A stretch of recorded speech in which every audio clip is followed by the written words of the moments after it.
La soirée du résistant à Paris était en hommage à tous les patriotes et résistants ivoiriens de la diaspora qui ont tout donné pour la libération du président Laurent Gbagbo et du ministre Charles Blé Goudé. Cette nuit de la résistance organisée par le docteur Boga-Sako Gervais et la FIDOP France, ce samedi 14 décembre 2019 au Palais des Congrès de Montreuil, en France a été riche en interventions et par la qualité des invités.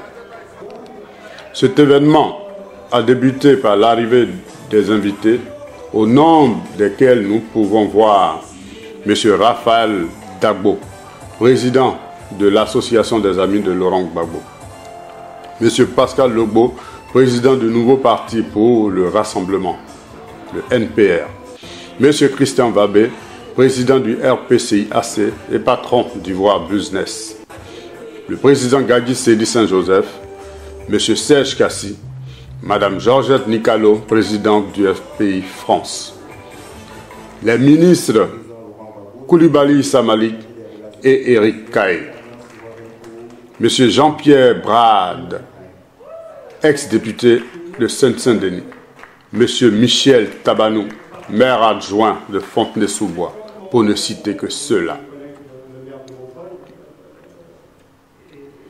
Ensuite, nous avons assisté à l'arrivée du docteur Boga-Sako Gervais, président fondateur de la FIDOP, la Fondation ivoirienne pour les droits de l'homme et de la vie politique, l'hôte du jour, suivi du message de bienvenue de la présidente sortante, Mme Marie-Thérèse Lemarchand.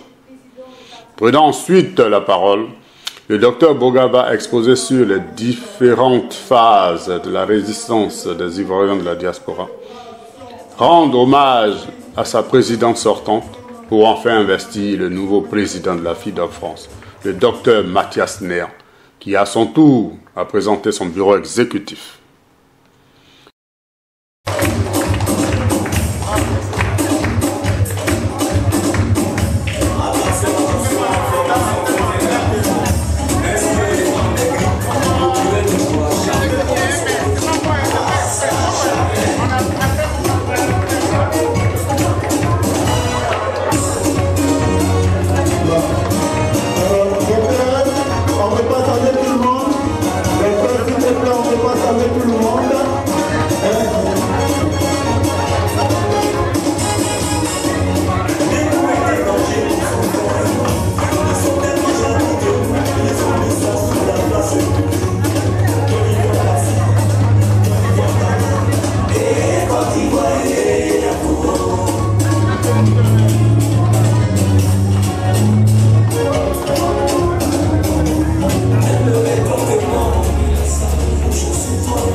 Encore merci à tous d'avoir effectué le déplacement, malgré les conditions pénibles que nous savons tous.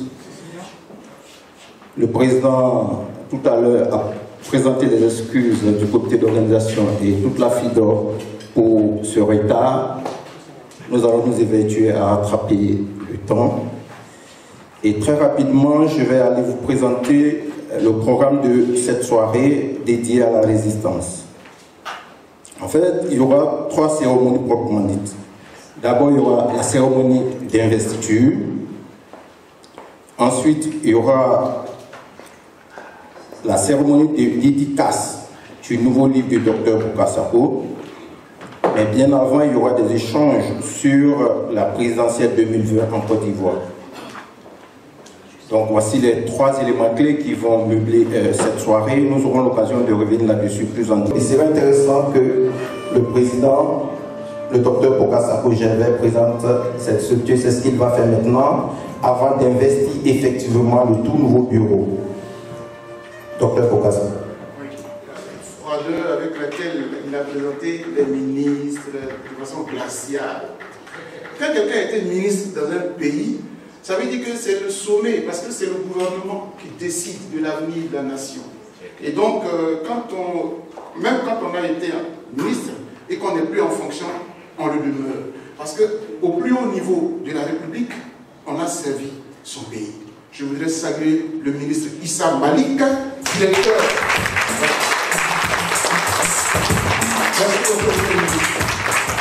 Merci. Merci. Et il est avec son homologue, monsieur le ministre Éric Caillé, je voudrais vous saluer.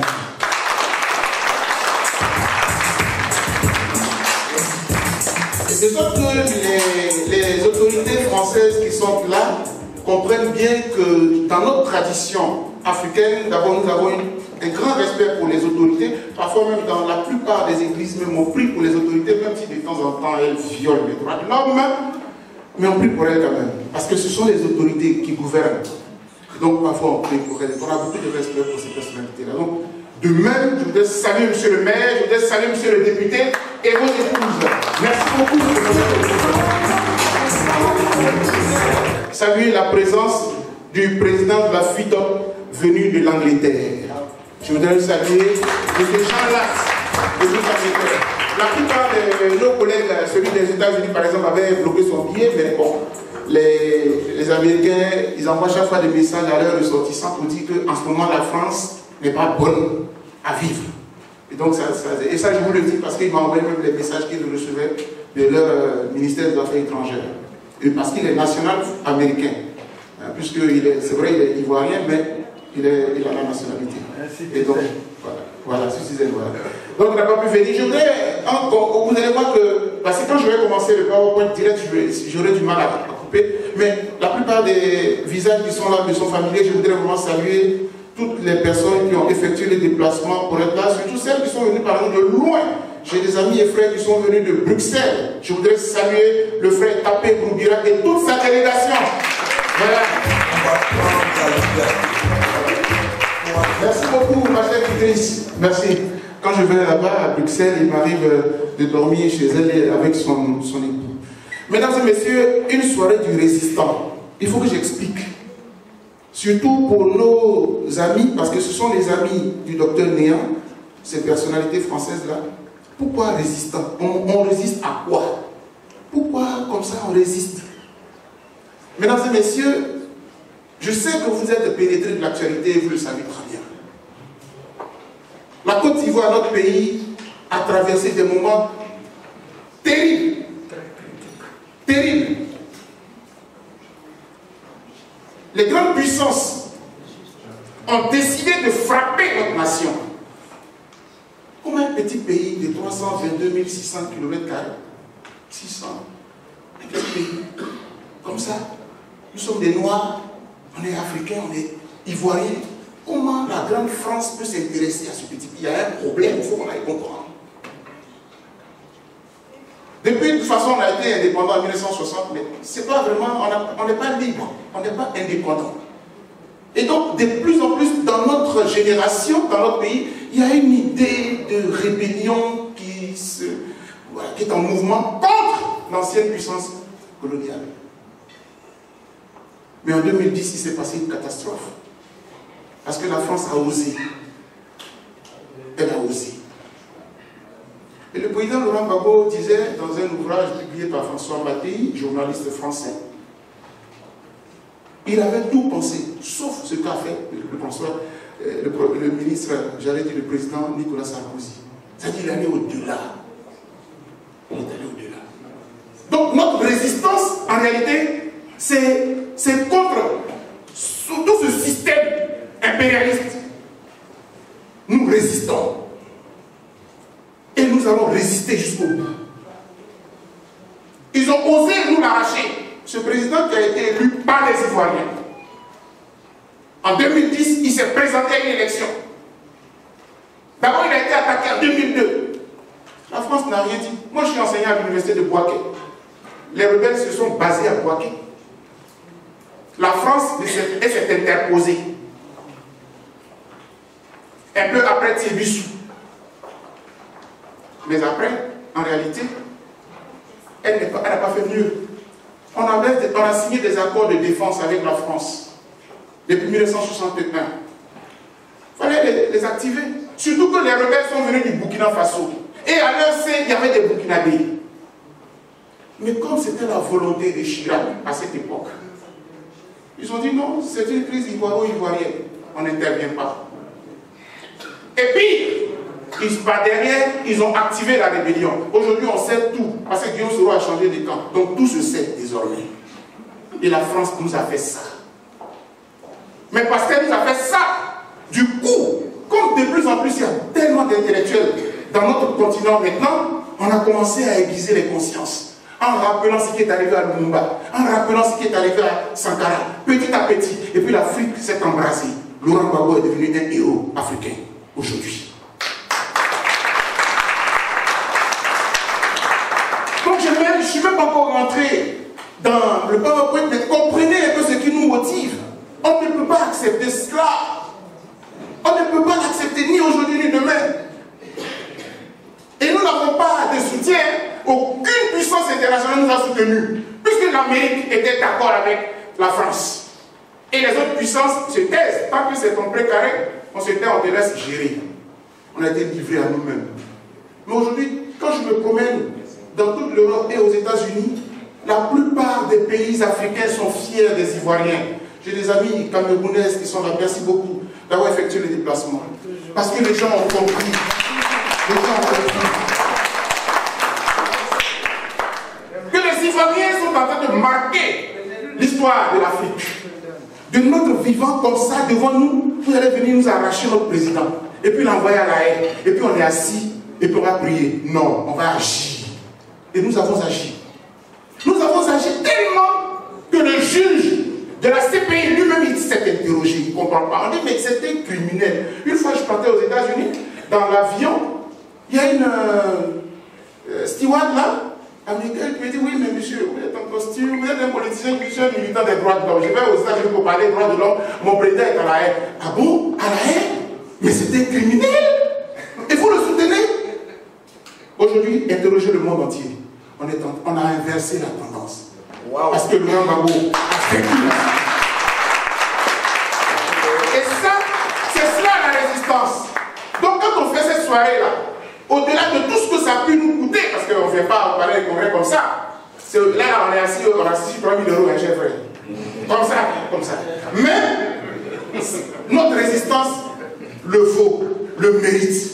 Parce qu'on a beaucoup. Moi j'ai passé 10 ans, on a bientôt fait 10 ans. Tous les artistes qui sont là, chez nous au pays, on vivait dignement avec les ministres qui sont là, anciens ou en activité.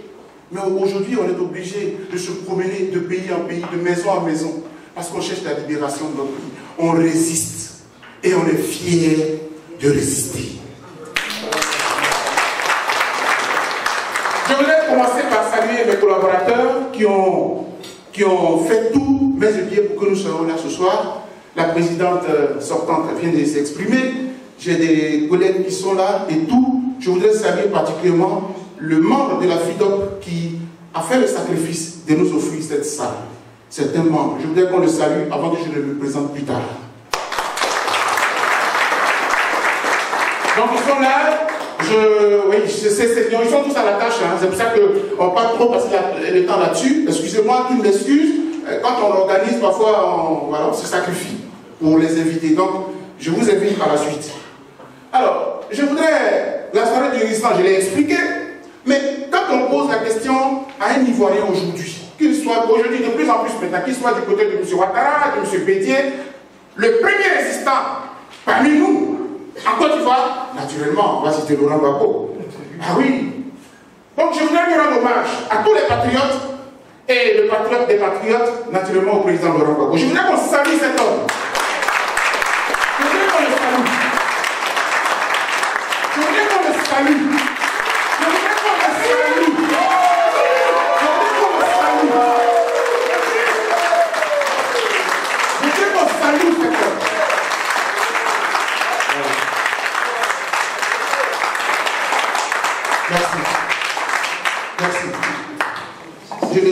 fois aux États-Unis, l'histoire passera, mais l'histoire retiendra dans notre pays que après Houphouët, qui nous a apporté quand même l'indépendance, Laurent Gbagbo aura marqué ce pays. Il aura marqué ce pays. Et c'est une fierté. Souvent, les gens ils aiment marquer le pays quand ils ont beaucoup d'argent. Mais lui, ce n'est pas l'argent.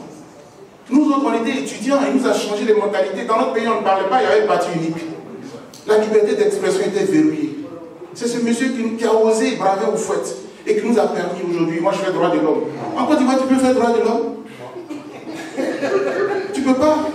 Mais avec la liberté d'expression, de pensée qui nous a amené, le premier journal de l'opposition en Côte d'Ivoire face au journal du parti unique, PDCI-RDA, c'est Laurent Gbagbo qui l'a initié.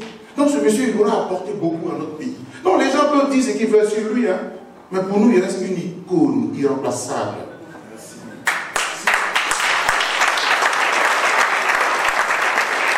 Et donc, mais c'est très intéressant, et c'est pour cela que je dis souvent dans la plupart des conférences, ceux qui viennent nombreux ici en Europe ou aux États-Unis, ce sont vraiment les militants du PDCI-RDA, non, du FPI, pardon, puisqu'ils savent que quand le président, je voulais, à l'intention de nos amis européens qui sont là, français qui sont là, sachez aussi que je suis un militant des droits de l'homme, je parle bien du président Laurent Gbagbo, mais en fait, quand il était au pouvoir, je le critiquais beaucoup aussi. Et son parti ne m'aimait pas. Vous voyez, ça veut dire qu'en réalité, un militant des droits de l'homme, je n'ai pas de parti pris. Aujourd'hui, je suis véhément vis-à-vis de M. Ouattara, parce que si tu l'as dans mon pays, tu sais, tu n'as jamais vu. Une dictature, mais dure. Pourquoi? Parce que tu veux t'éterniser au pouvoir. Non. En 2020, on l'attend. Je l'ai dit, hein. À côté de lui, il y a une dame.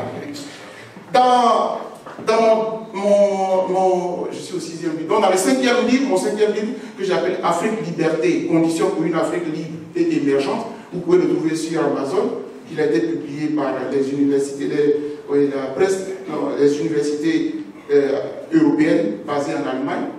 Le dernier chapitre, je l'ai consacré à Simone Evie Gbagbo. Elle,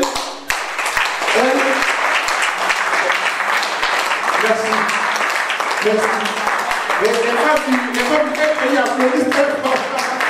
En fait, elle ne sait pas. Mais bon, parce que souvent, dans la polémique, on n'intervient pas trop. Vous lisez, le livre, il est sur Amazon. Je n'en fais pas la promotion parce qu'il coûte 62 €. Ah, c'est 62 € un livre. Nous, on cherche de temps en temps 15 € pour venir à des cérémonies. 62 €, c'est difficile. Donc, il reste l'université qui a produit. Mais j'ai consacré le dernier chapitre à Simone Evie Gbagbo parce que finalement, cette dame-là, je ne sais pas si je dois dire que son malheur aura été quelque part d'être l'épouse d'un grand homme. Sinon, c'est une grande dame. Vous savez, c'est bien dit, hein? Donc, je m'arrête là pour ne pas aller plus. Mais en réalité, moi, quand je fais ces choses-là, c'est d'un point de vue intellectuel. Vous savez, il y en a qui l'ont fréquenté. Elle a des enfants, de magnifiques enfants et tout. Mais j'ai pu me permettre de dire, je la connais peut-être même plus que ses enfants, parce que j'ai lu son livre, 400 pages, Paroles d'honneur. Vous savez, entre nous, intellectuels ou écrivains, un livre suffit pour pénétrer la personnalité de celui qui l'a écrit. Donc, et en plus, Paroles d'honneur, c'est toute sa vie. Toute sa vie. Depuis qu'elle est étudiante, enfant, élève, jusqu'à ce que... Voilà. Donc, quand tu lis Paroles d'honneur, tu la connais. Et dans le dernier chapitre, je salue son courage et surtout sa foi. Parce que voilà, c'est une grande femme battante. Maintenant, au-delà, tout le reste là, ça ne m'intéresse pas, mais c'est une femme de valeur. Voilà. Et donc, on a commencé en 2002, je vais aller très vite. La foule que vous voyez là, mesdames et messieurs, le 2 octobre 2002, il s'est passé quelque chose d'extraordinaire dans notre pays. Les Ivoiriens se sont levés. La place où on s'est rassemblés là, ce jour-là, en tout cas, ils ont dit qu'il y avait au minimum 1 million de personnes dans cette place-là. C'est la place de la République. Donc chez nous, c'est le cœur de la République. D'ailleurs, même c'est en plein cœur du plateau, le palais présidentiel est à côté, toutes les institutions sont là. Et les Ivoiriens se sont réunis là le 2 octobre 2002. Parce que justement, le 19 septembre 2002, la rébellion était née dans notre pays. Et on avait découvert que la France était derrière. Donc spontanément, les Ivoiriens se sont mobilisés à cette place-là. Vous voyez que la résistance a commencé déjà à ce moment-là. Et puis donc, la suite, ce sont toujours c'est fâché, hein. Autant pour moi. Voilà, donc toujours, et cette photo m'a beaucoup marqué parce que, comment dans une foule, il y a une petite pancarte, Bako notre président. C'est-à-dire que faites ce que vous voulez, hein, mais Bako demeure notre président. Non, les Ivoiriens ont fait fort. Ils ont fait fort en tenant beaucoup à comment on dirait à ce monsieur. Mais je voulais saluer ce garçon, Charles Blé Boudé. Je voulais le saluer. Voilà. Je voulais le saluer parce que, vous voyez, j'ai peur. Et heureusement que nous existons, nous écrivons pour la plupart, même les artistes, ils chantent aussi. Tout à l'heure, vous allez voir, il y a des morceaux qui sont immortels. Tellement ils rappellent l'histoire de notre pays. Parce que c'est ce qui reste. Parce qu'on a tendance à oublier. Vous voyez, au fur et à mesure qu'on évolue, les crises internes que nous vivons font qu'on oublie d'où on vient. La foule que je vous ai présentée tout à l'heure, là, mais c'est ce garçon-là. C'est lui. Chacun de nous a un don. Quand le divin nous crée, il y en a qui savent parler, il y en a qui savent regarder, il y en a qui savent mobiliser, il y en a qui ont l'aura, mais puissant, comme Laurent Gbagbo. Charles Blé Boudé, il a le don de mobilisation. Il sait galvaniser. Et ça, il a été formé dans le mouvement estudiantin, la FESI. C'est pareil pour Guillaume Soro, que vous connaissez. Bon, c'est parce que lui, il a balancé dans la rébellion que nous, on ne parle pas de lui. Mais ils ont fait la même école. Haranguer les foules estudiantines. L'université bouillon, l'université a bloqué, paralysé notre pays contre le bâti unique. Mais c'est ce garçon-là. Donc, au fur et à mesure qu'on évolue, on a tendance à vilipender les combats des uns et des autres. Mais il faut savoir d'où on vient. Il faut savoir comment on marche. C'est pour cela que je veux rendre hommage à Charles Blé Boudé. Et quand j'ai vu dire ça, attention, j'ai sauté une image, là c'est quoi? Hommage à toute la diaspora. Oui, la diaspora nous a aidés. Parce qu'en réalité, quand nous on quittait le pays pour venir en exil, avec les amis, je parle avec des témoins, parce qu'on est tous exilés politiques ici. On est venus dans le même bateau, enfin pas le même bateau, au sens propre du terme. Les ministres sont là, ils peuvent en témoigner. La diaspora nous a aidés. Parce que quand on quittait le pays, nous, la rébellion était maîtresse de notre pays. Ouattara était le maître, le roi. On a dû se cacher, on a dû fuir pour être ici. Et quand on est venu ici, la diaspora était déjà debout. Parce qu'elle suivait. Et quand on est arrivé, avec les témoignages vivants, puisque nous sommes des témoins vivants, donc on est venu s'ajouter à la diaspora. Et la diaspora a fait le job. Je voudrais saluer la diaspora.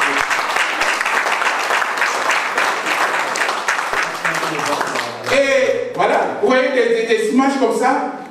C'est ça qui s'est passé ici, en Europe. Donc moi, partout où je vais, c'est pour cela que je le dis toujours à mes frères politiques, du RPI et tout cela, jusqu'à ce qu'on soit totalement libre demain, on doit être reconnaissant vis-à-vis de la diaspora qui s'est investie. Parce qu'en Europe, c'est difficile. Tu manques une heure de travail, on te coupe le salaire. Et même parfois, hommes et femmes, on ne sait pas qui va garder les enfants. Mais on a toujours rempli la haie. On est tous allés à la haie, en Hollande, payant les transports. Et dans cette résistance-là, je vous parle des conséquences. Il y a des foyers qui ont été brisés. Il y a des gens qui ont perdu leur job. On a des amis qui sont décédés dans la diaspora. Donc, je ne peux pas dire, on ne peut pas évoluer comme ça, comme si de rien n'était. Et donc, cette soirée-là, c'est vrai qu'on va manger. Je pense que vous avez promis du champagne, non? Où ils sont? Il y a du champagne, non? Voilà, donc je ouvre un peu l'eau à la bouche. Ça veut dire qu'on va manger et tout ça. Mais il est bon de temps en temps de consacrer des soirées comme cela à cette situation-là qu'on a vécue. Et qu'on est encore en train de traverser, mais on est vers la fin. Donc on peut au moins en parler. Et donc c'est un peu pour cela que, voilà. Donc parmi les bons, je ne vais pas citer les noms et tout, mais il y a au moins deux personnes que je vais citer ici en attendant de les retrouver plus tard. Il y a sur la gauche un monsieur qui est quelque part assis ici. Quand on a commencé à manifester, c'était à Paris. Et puis lui, il a réfléchi, il dit, un matin, il faut que j'aille à la haie pour voir un peu. C'est là-bas qu'ils sont détenus à Schweningen. Donc il a ouvert la voie de la haie. Je voudrais qu'on salue Pascal Lombo.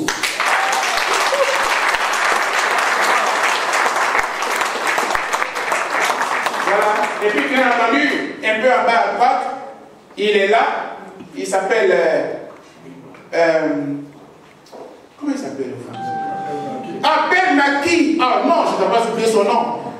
Abel Naki, c'est lui qui, ou quand on est arrivé, vraiment, c'est un garçon aussi. Vous savez, Blé Goudé ayant donné une image de résistance, vous voyez, de plus en plus, voilà. Donc lui, il était celui qui, ici en France, était le porte-flambeau, le Blé Goudé de l'Europe, comme on l'appelait souvent. Alors je vais aller un peu vite parce que, voilà, donc les femmes patriotes, Léontine Toko, toutes ces femmes-là, les trois qui sont en haut, Edith, et le frère Marcus et Naomi, elles ne sont pas là ce soir, mais jusqu'à maintenant, ces trois personnes-là sont en procès avec le président de la République de Côte d'Ivoire. Qui l'eût cru? Qui l'eût cru? M. Ouattara se rabaisse à ce niveau-là parce que dans la résistance, ils ont osé intercepter des valises d'argent qu'ils considéraient comme des valises d'argent. Parce que souvent on a des réseaux. Vous voyez, si on résiste comme ça, c'est parce qu'on a des réseaux partout. Même au plus haut sommet de l'État français. C'est comme ça. Il y a des renseignements généraux. C'est comme ça, on est dedans. Donc ils ont senti quelque chose pas clair. Donc ils ont investi le domicile du monsieur. Et on descendait les valises. Parce que depuis Abidjan aussi, les gens nous disent. Donc ils sont allés. Et puis, bon, il n'y a pas de... Comme notre résistance est au même nuit, on sait qu'on a des ennemis partout. Donc là, ils ont osé, ils ont bloqué la valise, cette valise-là ouverte là aujourd'hui. Et donc c'est là, dans la bousculade, là, la police est venue, on les a pris, et on les envoie au commissariat. Et le chef de l'État lui-même, son épouse se déplace pour avoir au commissariat si ses compatriotes sont bien arrêtés, si on va bien les coffrer et tout ça. Il pense qu'on est en Côte d'Ivoire. Non, non, non, malheureusement, pour lui. Donc, actuellement, ils sont en liberté, mais ils sont en procès avec le président Ouattara. C'est ridicule, mais je le dis quand même. Ils auraient pu être là ce soir, vous les aurez vus. Ils sont comme vous et moi. Mais ils sont en procès avec un président de la République qui s'est déplacé lui-même pour aller au commissariat. Voilà, donc FPR, Jean, que j'ai rendu hommage à mon ami. Voilà, ici, c'est une très belle photo. Donc, vous voyez ici, au début, la résistance, ici en France. Donc, tous les leaders ont travaillé en réseau. Vous allez voir Abel Naki en chapeau à gauche. Après, vous me voyez, je suis là. Celui qui vient après moi, il s'appelle Sounini Jean-Claude. Il vient de l'Italie avec moi. Il est venu avec moi. Et après lui, vous avez Apollo Dante. Lui, il est en Angleterre. Et au milieu, vous avez Alain Toussaint, qui était donc conseiller du président Laurent Gbagbo. On était tous sur le terrain. À côté de lui, vous avez Serizoku, maître Serizoku, un des avocats du ministère Blé Goudé actuellement en procès. Et donc depuis, il ne peut plus être résistant puisqu'il est maintenant dans le procès. D'accord? Et puis après, vous avez Sam Krasso, mon ami, normalement qui devait être là. Et puis, vous avez évidemment, vous avez Willy Bla. Willy Bla, c'est le garçon qui, de nuit, de jour, sous la pluie, sous le soleil, on marche. À 2, à 3, à 4, on marche. Je vais aussi le saluer. C'est une très belle photo. Donc, en fait, c'est ça. Mon discours ce soir, c'était vraiment la résistance. Et vous allez voir que je vais aller, après quand je finis là, je vais vous présenter. Voilà, donc ici, sur cette photo, je salue aussi les amis que je vous ai déjà présentés. Pascal Lopo, qui est dans le chapeau là, et puis celui qui est au milieu, c'est un monsieur qui est spécial. Parce que quand les Ivoiriens le voient, ils ont un mot qui leur vient à la bouche, ils disent urgent. Parce que ce monsieur, urgent, il a eu l'ingénieuse idée de nous créer un journal en ligne, puisqu'on n'a pas de médias. Et donc son journal est devenu un peu la vitrine de la résistance. Quand tu fais quelque chose, il faut que ça passe par là pour que tes compatriotes voient. Je voudrais saluer Christian Vabé.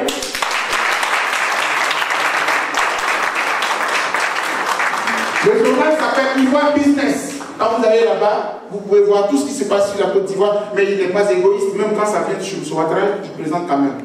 Mais de temps en temps, voilà. Il est en même temps responsable d'un parti politique qui s'appelle le RPCI ASSI. Donc ce sont des amis à qui je rends hommage ici. Vous voyez que c'est une ambiance bon enfant. Et puis vers la fin, la dernière photo, c'est le jour où, puisque les partisans, les sympathisants du président Laurent Gbagbo se sont organisés, partis politiques et société civile. Donc on a créé une coalition qui s'appelle EDS, Ensemble pour la démocratie et la souveraineté. Mais j'y reviendrai tout à l'heure. Donc ce jour-là, c'est là où mes deux amis, Pascal Lobo et Christian Vabé, ont adhéré à EDS. Alors, je rends hommage aux artistes. Parce que tout ce qu'on fait, vous voyez que ce soir, par exemple, je sais qu'il y en a qui sont venus, quand ils entendent Gadji, ils sont là quand même. Il y en a qui disent, quand ils entendent Serge Kassi, ils sont là. Donc, parce que souvent, il y en a qui disent, on va aller, docteur Boga, parler gros français encore, vraiment. Heureusement que Gadji est là. Et heureusement que Serge Kassi est là. Et vous voyez que ce soir, on rend un peu le discours digeste et tout. Je voudrais leur rendre vraiment hommage. Ici, vous voyez, tous ceux qui sont en haut, ce sont certainement, il y en a qui vont nous trouver en bout de chemin parce qu'on avait dit aux uns et aux autres que c'est jusqu'au matin.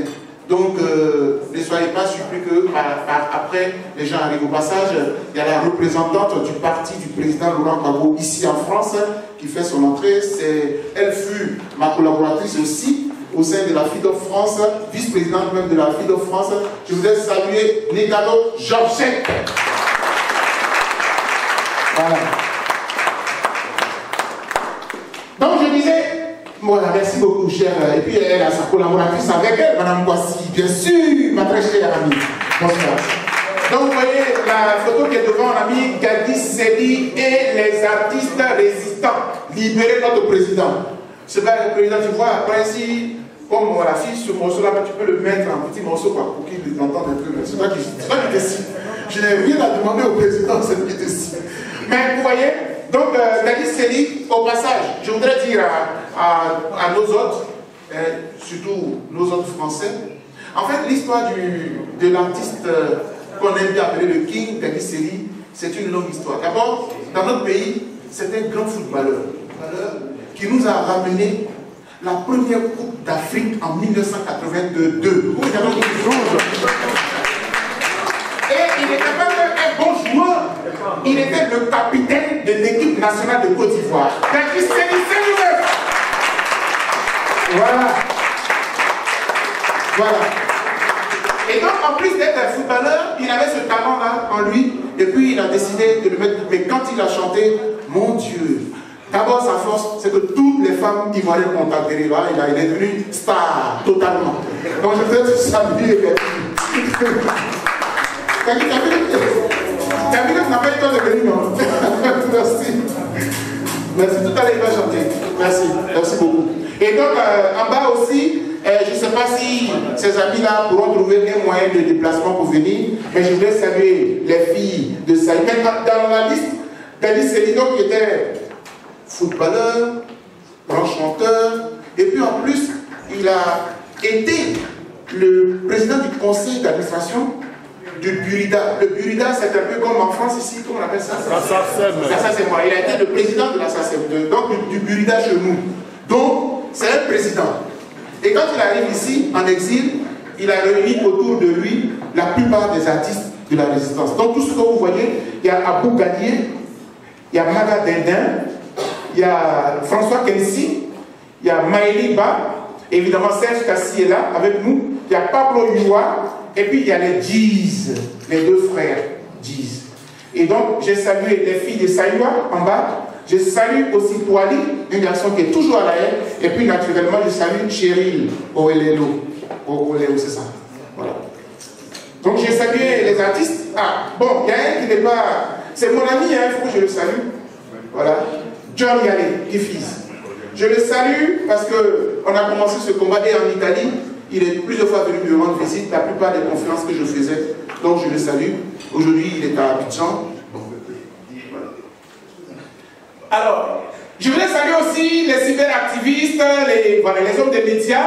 Je sais que ce soir, Ephraim est là. Je voudrais qu'on salue Ephraim Kobri. Voilà, salut Ephraim. Ephraim est où? Il est sorti un peu. Et puis, à sa droite, il y a un monsieur qu'on appelle le coach. Surtout ça, vous savez, la résistance, chacun son rôle. Voilà, ce sont ces personnes-là qui informent, qui nous appellent quand on a les rencontres et tout ça. Et puis je salue aussi le jeune frère Steve Biko, qui, les personnes que je salue, ce sont des personnes avec qui j'ai pris habitude à travailler aussi sans trier. Maintenant, je voulais vous dire merci. Merci à vous tous. Merci pour notre pays que je fais en orange, blanc, vert. Et à ce propos, le 23 février dernier, j'ai organisé cette cérémonie-là. Serge Kassi m'a fait l'amitié de venir avec François Kessi et les disent, c'était pour dire merci, de la même façon que je le fais ce soir. Parce que j'estime qu'en tant qu'exilé politique, tout à l'heure j'ai dit à la sœur qui est venue de Bruxelles, ma tutrice, parce que les gens sont tellement aimables, compte tenu de ce qu'on est dépouillé de tout, on est réduit à nous-mêmes. Parfois, quand on fait l'effort de se déplacer, au lieu de payer des chambres d'hôtel, il y a des gens qui aménagent la chambre d'amis pour nous et qui nous reçoivent. Je voudrais, au nom de tous les exilés de la crise ivoirienne de 2010-2011, vous dire merci.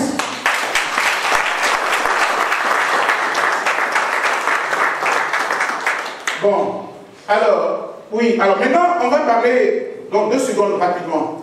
Alors, celui qui vous parle, en réalité, comme je l'ai dit tantôt, moi je suis un enseignant à l'université, je suis un militant des droits de l'homme depuis 1994, c'est ce que j'ai choisi. Je défends les droits de l'homme. Au début, j'ai commencé mon apprentissage à la Ligue ivoirienne des droits de l'homme. J'ai passé 10 ans dans la Ligue. La Ligue ivoirienne des droits de l'homme est affiliée à la FIDH en France. On est membre de la FIDH. Donc, depuis 1994, dans mes années étudiantes, jusqu'en 2005. Et en 2005, je démissionne de la LIDO parce que le président national de la Ligue ivoirienne des droits de l'homme, le professeur Martin Bléou, a été nommé ministre dans le gouvernement de Côte d'Ivoire parce que en temps la rébellion est née, le pays est coupé en deux, donc les discussions avec le président Gbagbo sont compliquées. On décide de confier les 2 ministères de la sécurité et de l'intérieur à la société civile. Donc notre président de la Ligue ivoirienne des droits de l'homme devient ministre de la sécurité intérieure. Et il me nomme à son cabinet. Et c'est à ce moment-là que je démissionne de la LIDO et puis je deviens membre de APDH, Action pour la protection des droits de l'homme. Là, je suis le président national. Et de 2005 à 2007. Et en 2007, il est créé en Côte d'Ivoire ce qu'on appelle la Commission nationale des droits de l'homme de Côte d'Ivoire. En fait, les commissions nationales, ce sont des institutions demandées par l'ONU lors des principes de Paris. Les principes de Paris. Donc ici, il y a eu une grande réunion au cours de laquelle l'ONU a voulu que la plupart des États respectent les droits de l'homme. Donc on crée des institutions indépendantes. À la vérité, la Commission nationale des droits de l'homme est comme la CEI que nous luttons aujourd'hui.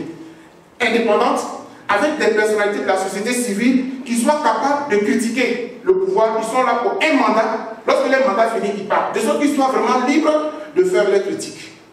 Et donc la présidente de la commission s'appelait Mme Victorine Vaudier, ancienne ministre, et moi j'étais le secrétaire exécutif. On a été élus. Et on a été nommé par décret présidentiel en 2007. Donc ce sont des acteurs de la société civile. Moi je venais de la société civile, mais Mme Vaudier était un peu PIT, le parti ivoirien des travailleurs. Elle avait été ministre des droits de l'homme et c'est nous qui avons créé, on a été les premiers membres de la Commission nationale des droits de l'homme. Donc je tenais à rappeler cela pour qu'on sache un peu qui parle. Et donc j'étais à la Commission des droits de l'homme lorsque le 1er avril 2009, il m'est venu l'idée de créer la Fondation ivoirienne pour les droits de l'homme et la vie politique. Pourquoi? Parce que j'ai remarqué que d'abord les organisations des droits de l'homme ne sont pas neutres. Moi qui croyais que les défenseurs des droits de l'homme étaient neutres, j'y ai cru. Je suis allé aux États-Unis en 2008, la première fois, invité par le département d'État américain. Ils m'ont même donné un diplôme. C'était une formation sur les droits de l'homme, 3 jours.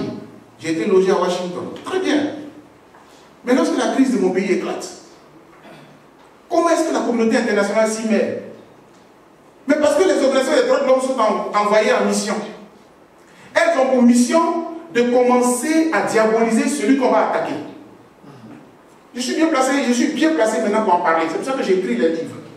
C'est l'instrumentalisation des organisations des droits de l'homme par la communauté internationale. D'abord, quand vous prenez Human Rights Watch, quand vous voyez les financements, c'est un homme comme Soros. Donc, des grandes puissances manipulent les gens des droits de l'homme. Parce que comme on arrive à dire qu'il est un dictateur, le monsieur est aimé par son peuple, vous dites qu'il est dictateur. Il y a une contradiction. Il faut qu'on aille comprendre. Mais c'est avec le président Laurent Gbagbo que j'ai compris. Et parfois on est désabusé. Parce que c'est un idéal, défendre les droits de l'homme. C'est un idéal, demander aux dirigeants de respecter les principes et valeurs de la République, les droits des citoyens. C'est un idéal. Malheureusement, derrière, il y a la politique. Même la Cour pénale internationale. nous faisons partie de ceux qui ont milité pour qu'il y ait la CPI. Parce qu'en Afrique, on a des dictateurs qui verrouillent l'État à l'intérieur et l'opposition à l'intérieur. Donc quand on est verrouillé, qui peut venir au secours? La communauté internationale. Mais elle a trouvé l'occasion d'utiliser la Cour pénale internationale pour régler ses comptes aux dirigeants africains. Quand tu ne fais pas l'affaire, on actionne les droits de l'homme, on actionne la Cour pénale internationale, et puis maintenant, on a le Conseil de sécurité qui donne mandat, chapitre 7, attaqué. Oui, attaqué. Récemment, j'ai vu des chefs d'État qui demandaient, ils disent qu'ils ne sont pas contents. Je crois que M. Macron, il a convoqué aujourd'hui, ça a été reporté. Depuis chose, c'est le même débat. Ils ont demandé qu'on crée le G5 Sahel pour lutter contre les terroristes. Ils demandent à l'ONU de placer ce combat-là sous le chapitre 7 pour que le groupe G5 Sahel, cette armée-là, ait le droit de bien travailler. Depuis là, ça ne passe pas. Parce que ça n'intéresse personne. Que le terrorisme règne en Afrique, c'est rien. Pourtant, quand il y avait Charlie Hebdo ici, j'ai vu des chefs d'État africains venir pleurer ici, à Paris. Or, chez nous, tous les jours, on meurt. Mais chez nous, là, c'est pas grave. Je voudrais saluer mon vice-président qui n'est pas là, Maître Hervé Kwamene, malheureusement. Alors, ce monsieur, c'est mon collaborateur, il est avocat, c'est notre avocat au niveau de la FIDOC. Je parle, parce que tout ce que je vais dire en terminant rapidement, c'est avec lui que j'ai eu à mener la plupart des actions que je vais vous présenter. Voilà, 23 minutes. Donc, après la FIDOC, j'ai créé aussi, Grande Afrique, le groupe de réflexion et d'action pour la démocratie et les droits de l'homme en Afrique. Voilà. On l'a créé en 2015 dans l'exil et on l'a déclaré aux États-Unis le 23 juillet 2019. J'ai déclaré ça aux États-Unis pour que tout ça, ça nous serve. Si jamais Ouattara est trop chaud, au moins on est à l'extérieur, on peut parler. Voilà. Et puis je vous ai parlé tantôt de EDS, la coalition qui est proche du président Laurent Gbagbo. Voilà. Voici les membres fondateurs qui sont là en image. Je ne vais pas vous les citer. C'est le 20 avril que cette coalition a été mise en place. Donc nous sommes tous des membres fondateurs de cette coalition-là. J'en suis le 5e vice-président chargé des questions de la démocratie et des droits de l'homme. Celui qui est à votre droite, le ministre Issa Malik, est également un vice-président de EDS. Je voudrais qu'on le salue. Et voilà. Et celui qui est là, de l'autre côté, que je vois très bien, mais c'est mon grand frère, lui, il est le 4e vice-président de EDS. Donc lui, il vient avant moi. Voilà, par exemple. Merci beaucoup, monsieur le vice-président. Donc voilà un peu les membres. Le voilà ici, hein, ils sont là, etc. Alors, maintenant à l'extérieur, il y a un qui n'est pas là ce soir, qui n'est pas encore arrivé. En tout cas, c'est lui qui est chargé de la diaspora ici. Voilà.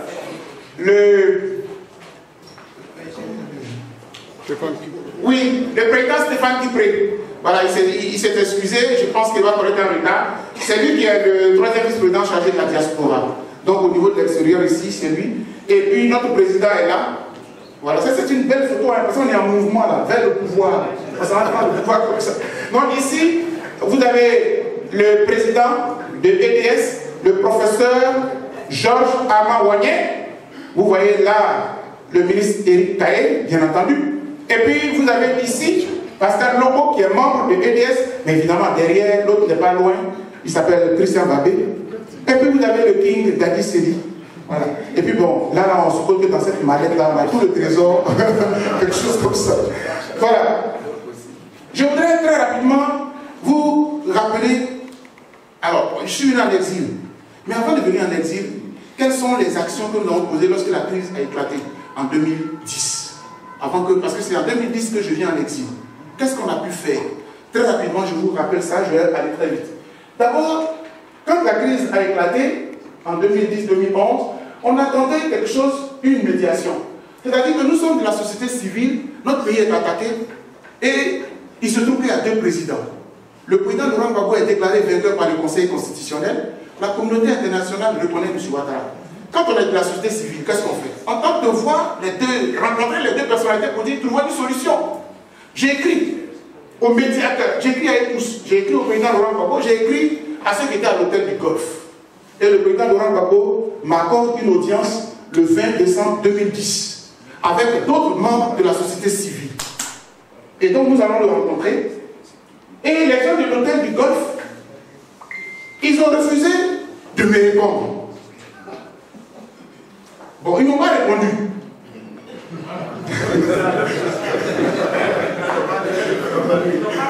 Mais vous allez comprendre pourquoi ils ne m'ont pas répondu. Parce que nous sommes là, le 20 décembre 2010, je dis le 20.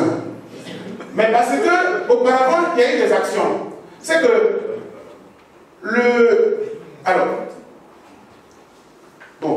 le président nous reçoit le 20. Le 30, quand le président nous a expliqué le bien fondé de son action, de sa résistance, et qu'il nous a bien briefé, on est sorti de là et j'ai décidé de porter une plainte contre X pour blessures et homicides volontaires et involontaires. Parce que tous les jours, les rebelles attaquaient. Puisque à l'hôtel du Golfe, il n'y avait pas que des politiques. Il y avait une branche armée, près de 300 à 400 militaires de la rébellion qui étaient aux côtés de Ouattara, en plus les casques bleus. Et comme les Ivoiriens mouraient, en tant que société civile, je décide de porter plainte. Donc on a porté la plainte avec la FIDOP, la PDH, et on s'est porté partie civile. En plus de cela,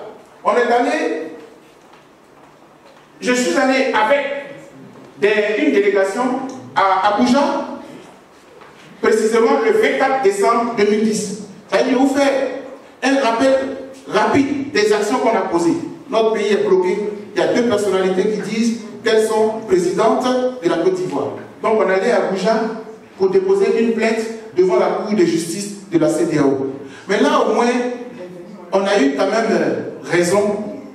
Parce qu'il s'agissait de quoi? Les chefs d'État et de gouvernement de la CEDEAO se sont réunis à Abuja le 7 décembre.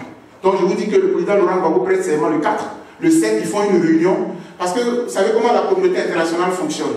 Avant que l'ONU ne se prononce de plus en plus, on demande que l'organisation sous-régionale soit la première à prendre la décision.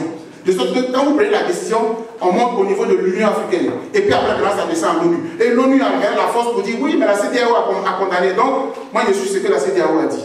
Et donc les chefs d'État ont été convoqués par Goodluck Jonathan, puisque c'était un réseau. Eux tous, ils étaient contre le président Laurent Gbagbo. Et ils ont décidé d'envoyer ECOMOG dans notre pays. C'est-à-dire l'ECOMOG, c'est l'armée de la CEDEAO pour venir bombarder notre pays.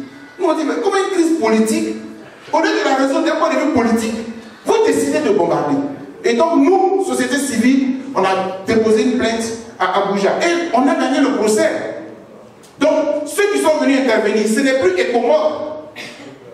On a éliminé la question de l'ECOMOG. Et on est passé par la suite à une autre étape qui était d'envoyer un panel des chefs d'État pour venir trancher d'un point de vue politique. Et là, on est allé à Abuja. Donc je suis allé à Abuja avec des collègues. Et à Abuja, on est allé faire du lobbying. On est allé en janvier et puis reparti en mars. Puisque le 10 mars, le panel des chefs d'État a donné son verdict pour dire que le président Laurent Gbagbo devait céder le pouvoir à M. Alassane Ouattara. Ce qu'il a refusé naturellement. Parce que l'une des solutions qui me paraissait objective et simple, c'était de remonter les voix d'abord.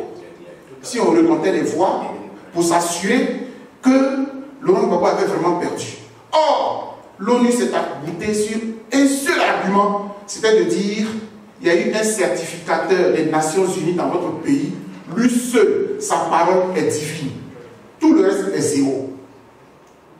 Et donc, qu'est-ce que j'ai fait? Je suis allé enquêter dans les documents de l'ONU, des Nations Unies, pour regarder que dit le mandat du certificateur de l'élection. Et ça vous explique un peu la position que j'ai eue. Dans le mandat du certificateur de l'élection, il est écrit noir sur blanc qu'il peut donner un avis. Mais son avis n'est pas au-dessus des institutions du pays. Parce que, oui, c'est écrit noir sur blanc. Parce que dans le préambule de la résolution, il est dit clairement que la Constitution n'est pas abrogée, les institutions fonctionnent et que l'avis du certificateur ne peut se substituer d'aucune façon à la décision des institutions du pays. Or, le certificateur de l'élection a outrepassé ses compétences, puisque au-delà de ce qu'il donne un avis, pour dire un peu que Laurent Gbagbo n'a pas gagné, pire, ou mieux, si vous voulez, il proclame que c'est M. Ouattara qui est le vainqueur. Ça posait problème. Ça posait problème, voilà. Donc je suis allé avec la PDH, et voilà. Donc, voilà, c'est ce que je vous explique ici, tout à l'heure. C'est, voilà. Donc mon exil est parti de ce jour-là. Voilà, ce jour-là, le 4 décembre 2010, juste après la prestation de serment du président de la République, j'ai pris une position ferme et audacieuse face aux journalistes. C'est de là, en fait, qu'est venu mon exil aujourd'hui. On sort de la salle de la présidence et les journalistes me demandent « Oui, mais docteur Boga, il y a deux présidents, il y a un qui est au golf, pourquoi vous êtes venu au palais ?» Et ça dit que vous avez choisi. Et c'est en ce moment-là que je suis obligé d'expliquer que dans mon pays, il n'y a pas deux présidents.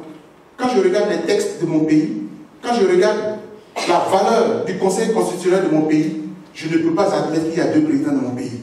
Et que si c'était M. Ouattara qui avait été proclamé vainqueur par le Conseil constitutionnel, je serais venu ici aujourd'hui. Et il me parle de l'ONU. Je dis non, l'ONU n'est pas venue ici. L'ONU est venue, c'était pour désarmer les rebelles. L'ONU n'a pas pu désarmer les rebelles. Au contraire, elle a entretenu les rebelles. Donc, ils nous ont fait la guerre.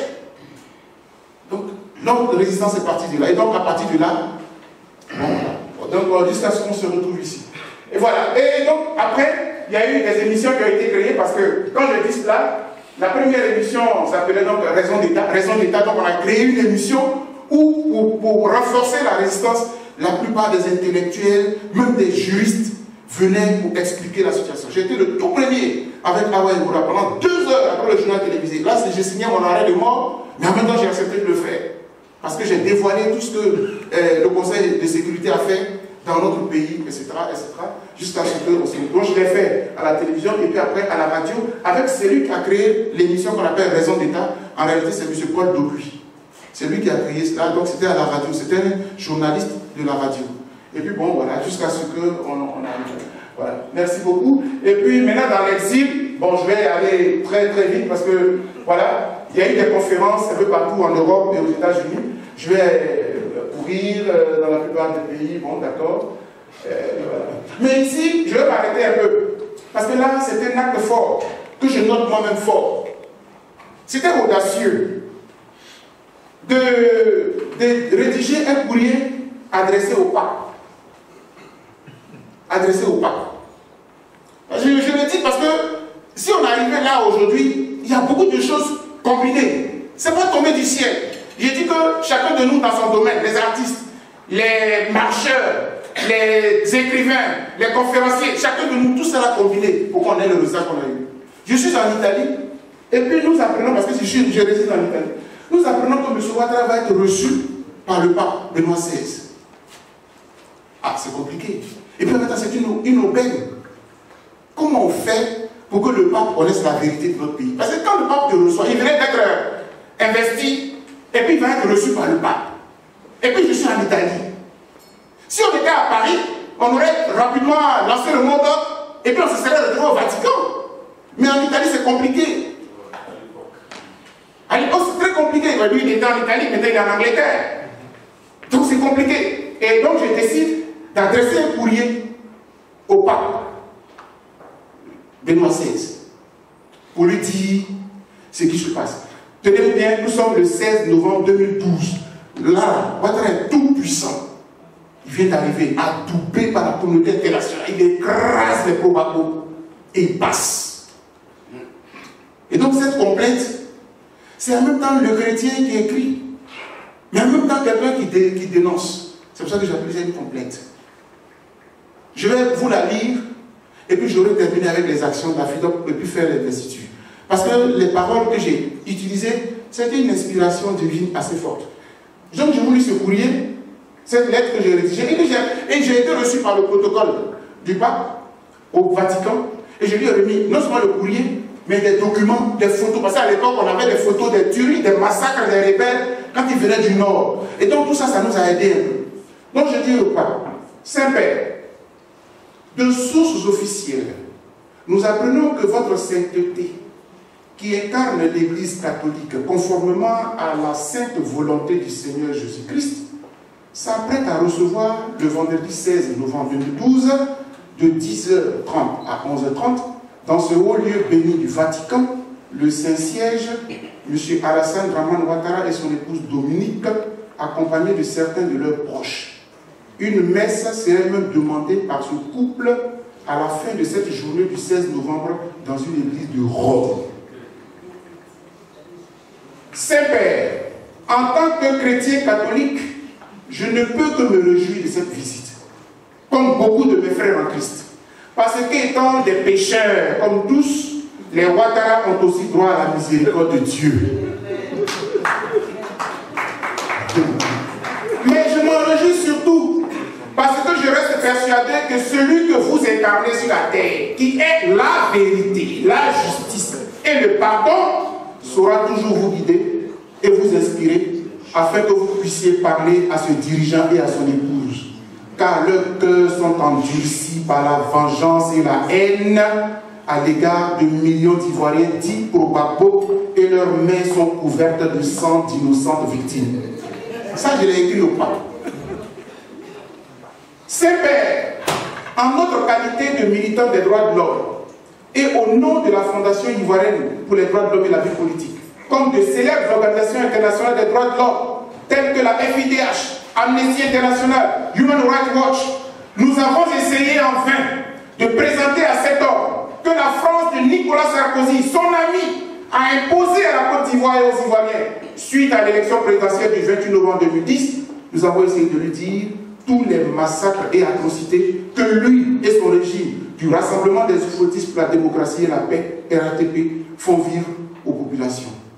Alors Saint-Père, je vous en supplie, dites à M. Alassane Dramane Ouattara que ça suffit. Saint-Père, je vous prie de dire à M. Ouattara et aux siens que feu le président Houphouët-Boigny, dont il se réclame au sein du RATP, n'était pas un saint, certes, mais lui au moins avait sans doute une grande crainte de Dieu. C'est pourquoi durant son long règne, il se camouflait toujours pour commettre ses péchés. Or, les massacres et atrocités commis en Côte d'Ivoire depuis que M. Ouattara a créé les forces républicaines de Côte d'Ivoire, FRC, le 17 mars 2011, et qu'il est parvenu au pouvoir par la force, sont incomparables, grossiers et impensables. Les Ivoiriens vivent au quotidien des chasses à l'homme, des arrestations arbitraires sur fond de règlement de compte, des actes dégradants et humiliants, des enlèvements, des séquestrations et des actes de torture, des exactions, des assassinats ou exécutions sommaires et extrajudiciaires. Lui, il parle d'environ 3000 morts, mais aujourd'hui, ce chiffre devrait être doublé au moins, si l'on prend en compte le génocide des Ouè dans l'ouest du pays et les nombreux accidents de la circulation sous fond de sacrifice qui engouffrent des centaines de vies humaines, tant de créatures de Dieu détruites pour des ambitions politiciennes puriles. Saint-Père, je vous prie de faire comprendre à M. Ouattara et à son épouse que les populations ivoiriennes en ont assez de vivre cette dictature et cette terreur par lesquelles ils gouvernent la Côte d'Ivoire avec leur FRC et d'autres.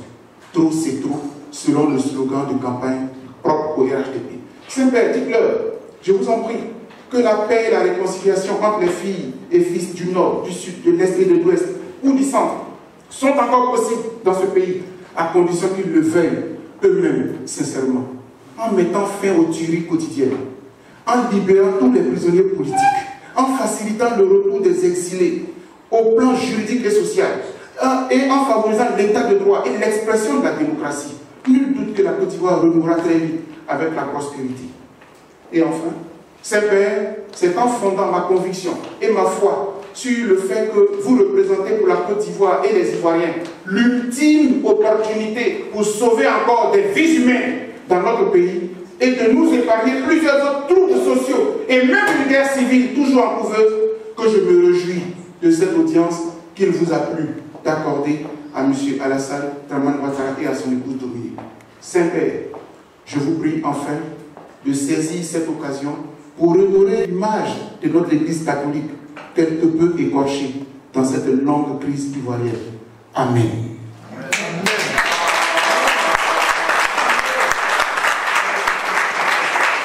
J'ai voulu vous dire cela.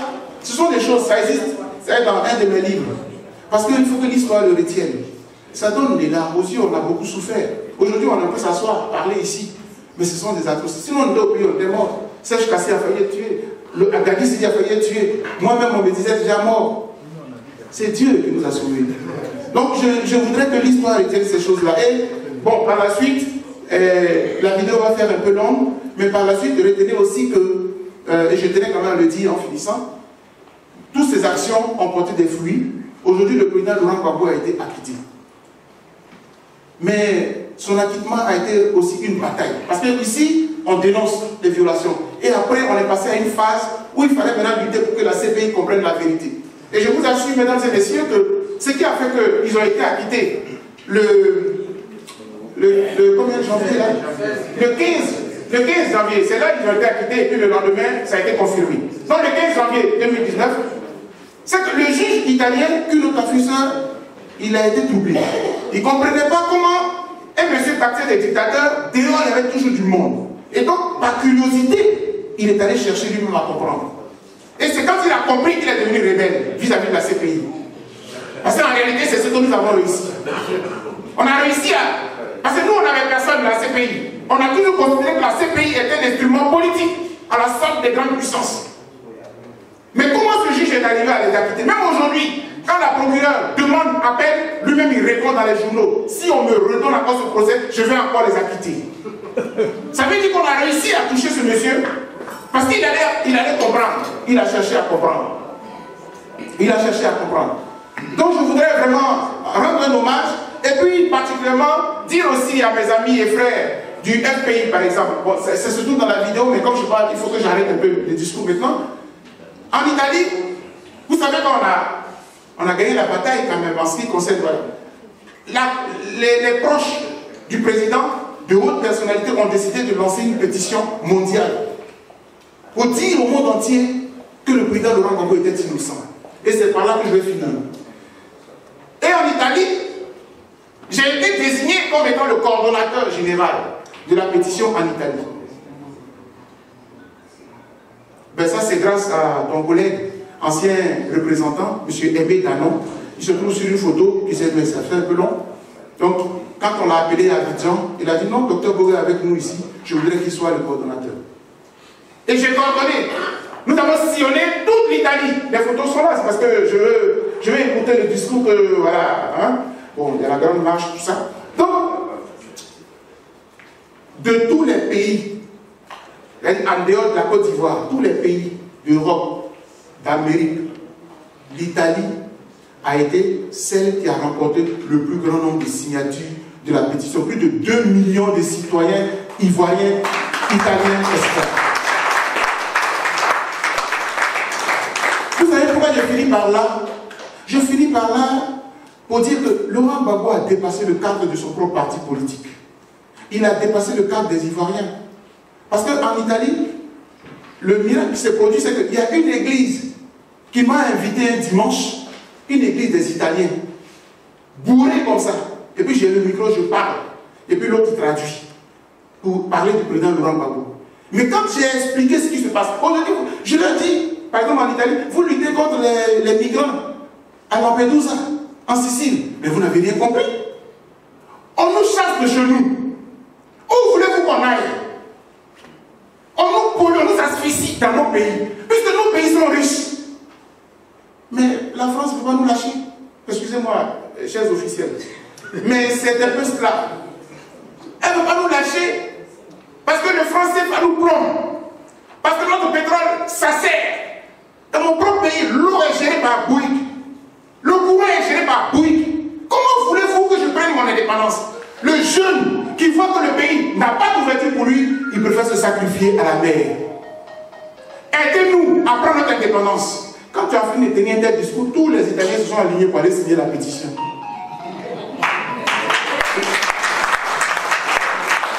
Parce qu'en réalité, c'est cela que le président Laurent Gbagbo incarnait.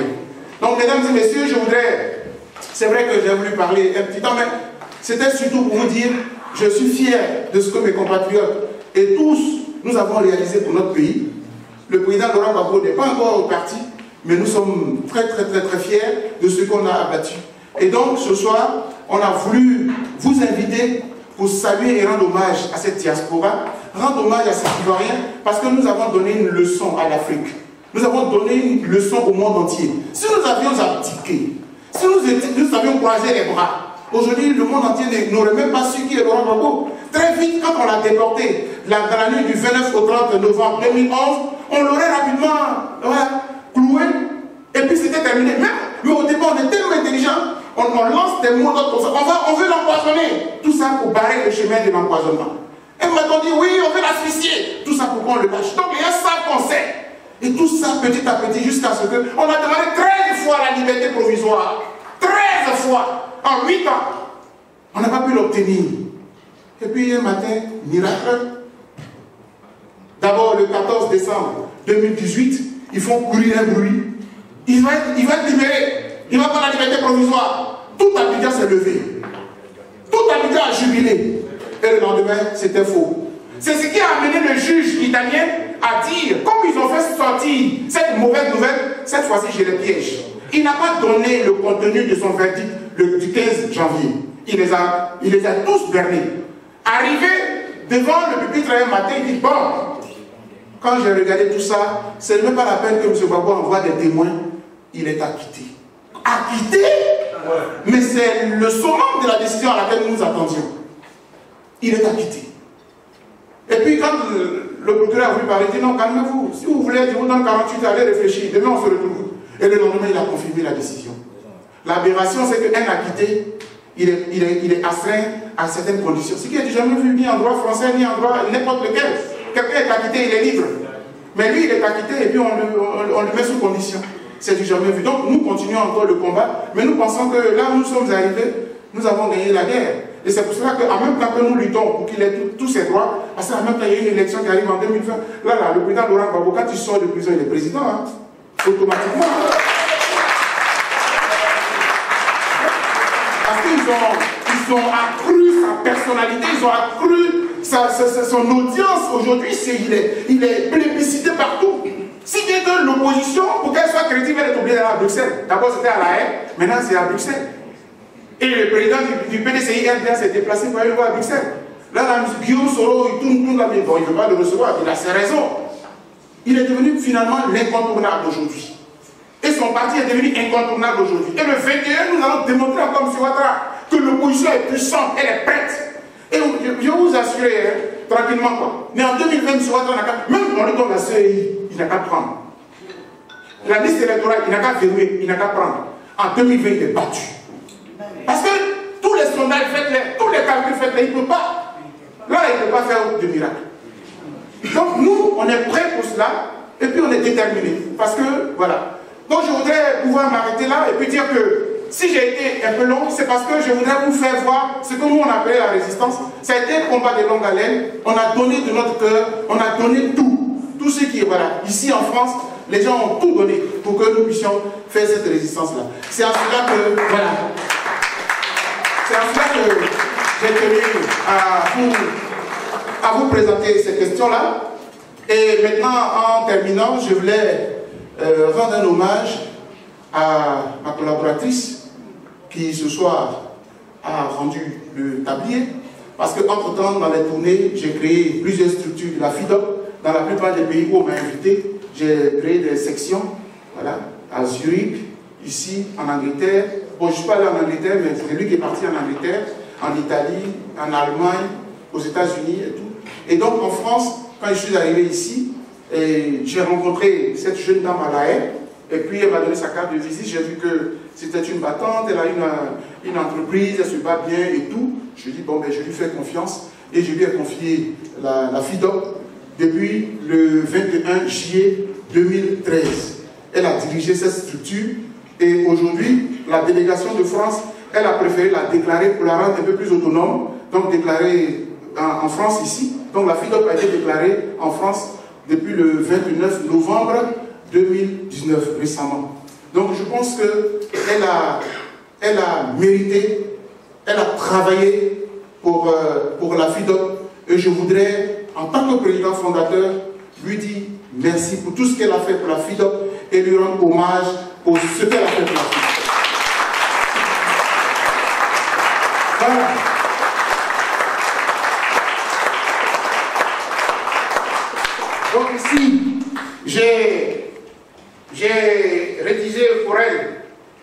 certificat spécial de remercier. Il faut savoir remercier les gens quand ils ont fini leur mandat. Parce que ça, c'est la démocratie. Donc je voudrais, en votre présence, lui dire merci et lui décerner officiellement ce certificat de félicitations pour le travail abattu et pour son dynamisme et pour sa loyauté. Merci, chère Marie-Thérèse de Marchand.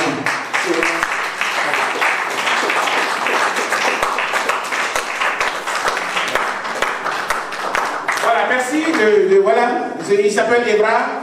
Ben, merci de lui offrir ce bouquet au nom de la FIDOP. Merci beaucoup. Merci. Et maintenant, comme elle a fait un beau travail à sa suite, j'ai rencontré ici en France un monsieur qui a été depuis 1 an, 2 ans, à peu près, il m'a rencontré ici lors d'une conférence. Je crois que c'était à une invitation du doyen Kaye lors de la rentrée politique de l'AIRD. On était tous là-bas lorsque ce jeune cadre de la Côte d'Ivoire, mais qui vit en France depuis, on s'est rencontrés, mais on se connaissait depuis le pays. Et donc, je l'ai pratiqué, lui aussi m'a pratiqué. Et je crois que nous sommes bien compris. Et je vois qu'il est un garçon, mais dynamique. C'est un garçon travailleur, un garçon assidu, qui croit aussi, comme moi, dans son pays et dans les valeurs des droits de l'homme. Et j'ai décidé de lui faire confiance pour la continuité du travail de la FIDOP ici en France. Parce que n'oubliez pas que, voilà, n'oubliez pas que la France, pour nous les Ivoiriens, c'est vraiment là où se trouve la plus grande diaspora de tous les pays réunis. La France. C'est pour ça que quand tu as gagné l'élection, au niveau de l'extérieur, le vote à l'extérieur, quand tu as gagné en France, le débat est clos. Voilà. Et donc, c'est là où nous avons beaucoup de compatriotes, et c'est pour cela que j'ai voulu que ce garçon-là prenne la relève de la FIDOP en France. Et donc, je vais demander qu'on me mette une chaise ici. Voilà. Et puis, je vais appeler mes amis de tous les jours. Président Pascal Lobo, président Christian Babé. Et puis, on va installer le nouveau président de la FIDOP en France que je vous présente, Dr Mathias Néant. Voilà.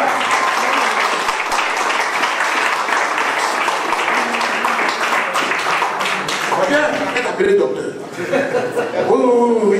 Même c'était pour lui envoyer la réplique que le président avait nommé à Kengo, je parle sous le contrôle du ministre Issa Malik, qui était porte-parole, directeur de campagne. Maintenant, c'est M. Ouedassier, le directeur de campagne du président Gbagbo. C'est le directeur de campagne en 2010. Donc, c'est très important. Voilà. Et donc, symboliquement, nous allons, on n'avait pas préparé, il faut faire des bises. Bon, maintenant, si la cérémonie s'arrête là, on fait comment? La liste est bien sortie. Donc, symboliquement, on va faire, selon la tradition chez nous, on installe la personne, on la fait asseoir une première fois, deuxième fois, et la troisième fois, elle s'assied, elle est investie. Et puis, il va appeler son bureau, et puis on va le connaître. Mesdames et messieurs, en votre présence, nous allons installer le nouveau président de la FIDOP en France.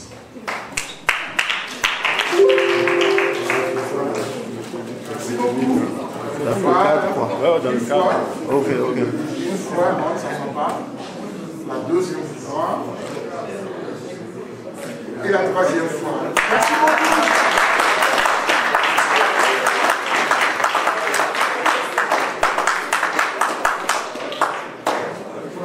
Voilà. Et donc, maintenant, on va te... Merci. Voilà, les photos, c'est bon, c'est fini? Oui. Voilà. Donc, je ne sais pas si les... Oui, pardon, je pense qu'on finit avec son mot qu'il a à dire, de sorte qu'on nous place un artiste pour détendre et passer à autre chose. Donc, docteur Néant, avec... Oui, cher ami. Merci beaucoup. Merci infiniment. Merci. Merci beaucoup, mesdames et messieurs. C'est le nouveau bureau de la FIDOP France qui, à compter d'aujourd'hui, va animer notre FIDOP ici en France. Je voudrais les saluer et leur dire merci. Je précise toujours que dans les organisations des droits de l'homme, ce n'est pas toujours la masse, ce sont des groupes, des cellules d'analyse, d'enquête, de réflexion. Quand vous allez n'importe où, vous voyez Amnesty International, ils ne sont pas, c'est pas une masse de personnes. Human Rights Watch, c'est comme cela. Ce sont des personnes qu'on envoie en mission pour des causes particulières, pour des sujets particuliers. Et donc, vous voulez que je vienne là, d'accord? Et donc, ces amis-là sont chargés de faire le lobbying, de rencontrer les personnalités. Évidemment, le bureau va travailler en étroite collaboration avec le président fondateur que je suis. Cette soirée hommage aux résistants de la diaspora ivoirienne a pris fin avec les prestations de nombreux artistes et la dédicace du livre du docteur Boga intitulé « Qui est le président de la République ?»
Merci à l'artiste.